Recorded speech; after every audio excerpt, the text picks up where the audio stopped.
History is, of course, the study of past with an eye to the present. There are many reasons one could give for being here in Kerala.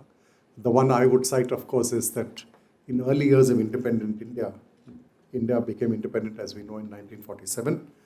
It adopted a republican constitution on 26 January 1950, which is anniversary today. It's a very important day. The founding of a sovereign democratic republic in such a large Asian country after a prolonged debate in the Constituent Assembly, the creation of which itself came about because of a very protracted struggle. And when I use the word struggle, it is not only struggle in terms of streets and protests, including the very famous Quit India movement, but also struggle for ideas. The idea that societies in Asia, Africa, Latin America could aspire to a life of freedom, dignity, equality. It was around 100 years ago, a relatively new and untested idea.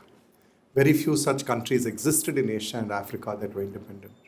One would have to look carefully on a map. You may find a Japan and Ethiopia and Nepal. But I think that it's particularly important that the Kerala History Congress is meeting today, because Kerala, of course, also saw one of the first instances in a developing country of peaceful transfer of power from one ruling party to the other in 1957. And certainly the first where a communist party came to power peacefully. And in the next election, of course, it lost. It did not come to power peacefully. I think the discipline of history today is being challenged in more than one country. There is a term invented by former President of the United States, very famous man. He may even become president again, because that's the way democracy works. Donald Trump, who when asked what is truth, said that we live in a post-truth world. It's a very difficult question. I leave it to scholars of philosophy, ethics, literature to debate it. As students of history, it's too large a question for us to go after the truth. We seek truths in a more limited way. We look to tell the story of the past with evidence.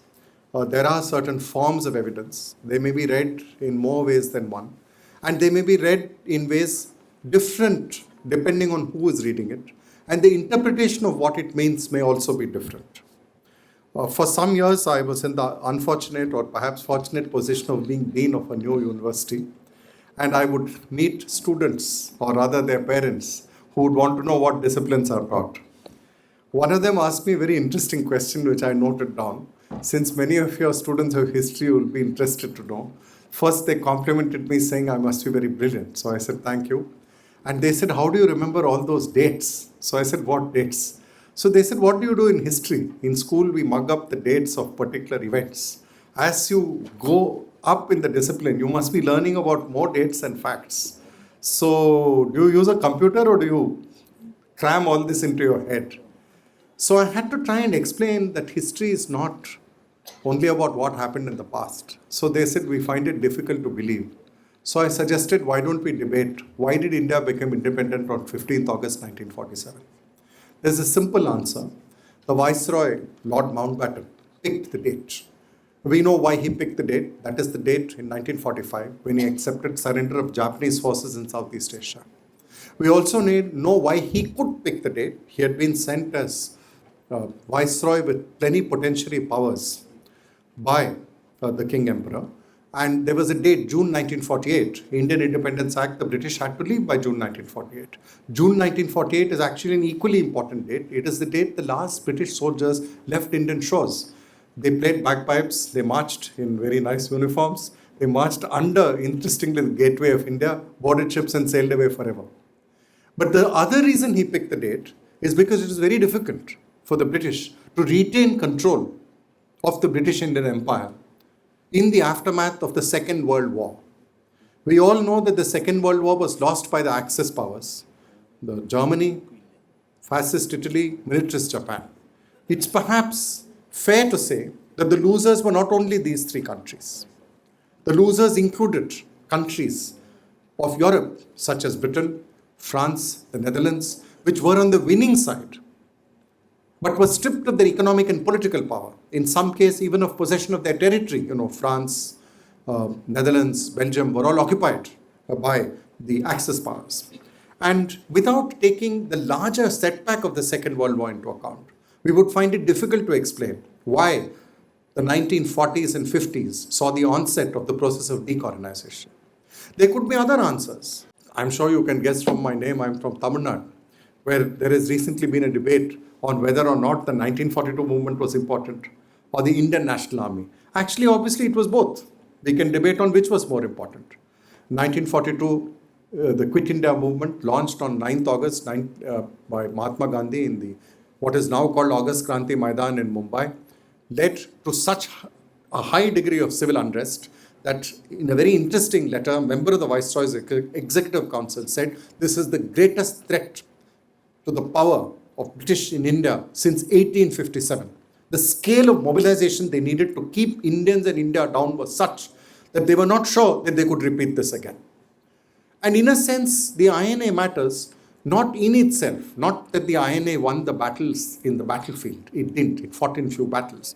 But the very notion that Indians could come together in an army. And to me, what matters in the INA is the fact that the regiments were not founded on denominational basis. There were people of different faiths, different languages, different communities serving the same regiment, very different from the class-based infantry units of the British, which had been reorganized to divide Indians and make them ready to fire on each other. But the other reason, of course, is that in the 1940s, it was already clear that the writing was on the wall.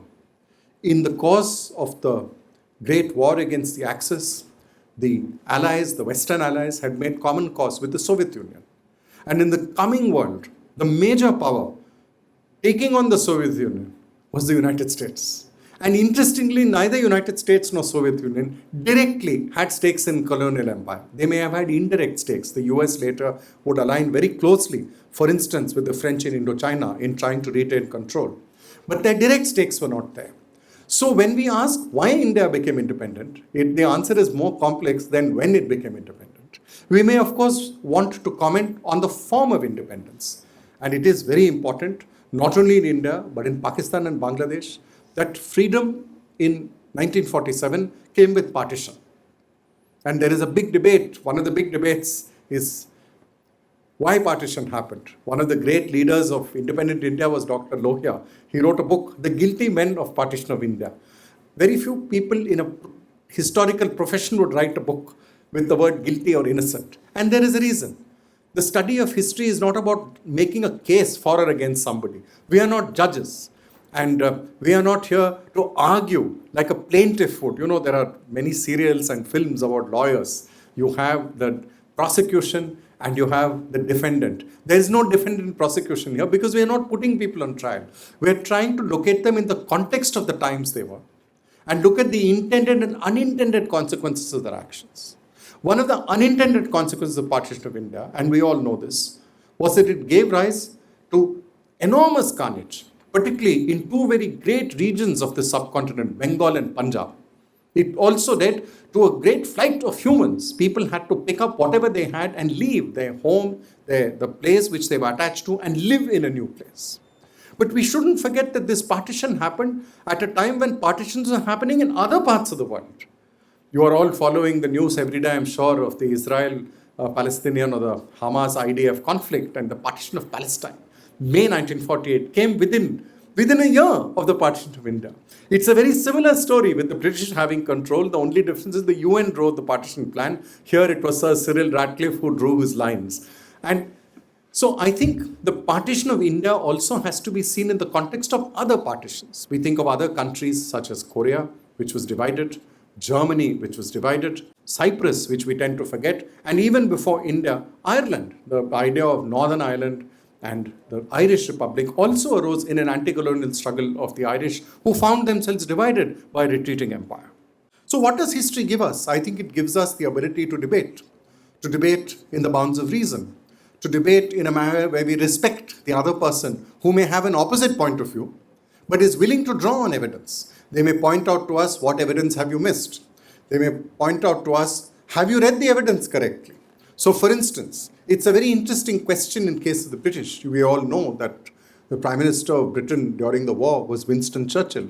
And just when they were on the brink of winning the war, he lost an election and Clement Attlee came to power.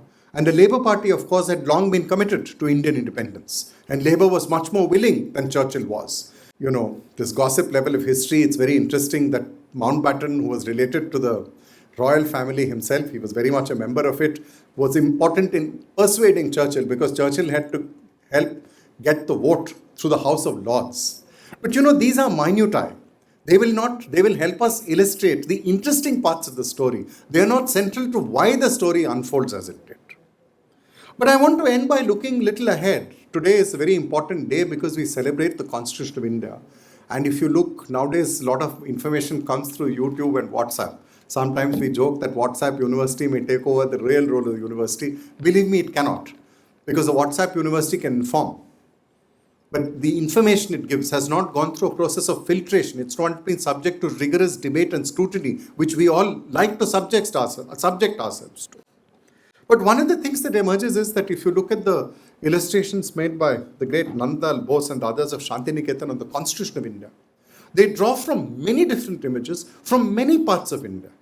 Now we can debate what was left out. There will always be things left out. There is a politics in what they chose. But what is interesting is that the choices they make go from Harappa in the ancient period right through, including a range of figures. There's space for Shivaji, there's space for Tipu Sultan.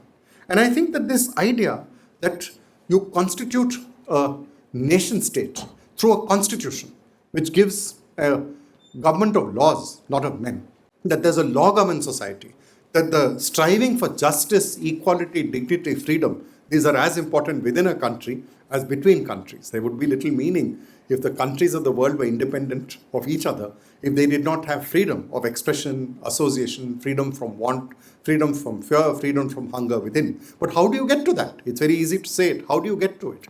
And I think that in one sense, the fact that Kerala History Congress is meeting here in this historic city on this day should give us fresh energy, fresh initiative, and more vigor to renew our tryst with history. Thank you.